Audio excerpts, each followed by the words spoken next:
Hi, it's Heather. I've shared another video or two already, but I did want to address something with you all, which is the topic of shame. A lot of times we as Christians or even non-Christians talk about this concept of sin, sin being bad, sin being what we try to avoid. And yes, that is absolutely correct. We don't want to be sinful, but we know by our human nature we are.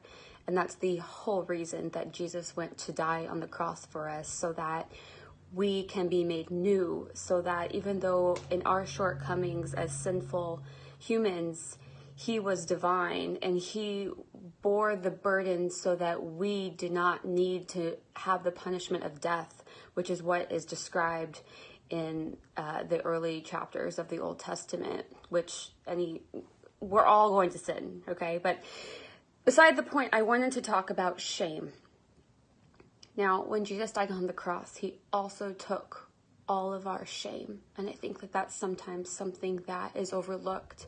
So I just want to share with all of you my own revelation about the concept of shame being lifted off of me, because even though I know I am forgiven for my sins, my shortcomings, the Holy Spirit comes and ministers to me and makes me new, but he also took shame. So I want to encourage you listening here not to identify as someone who not to identify with shame as a human characteristic, but as something that has been put on you that you can release, that you don't have to carry anymore, because you are not shameful.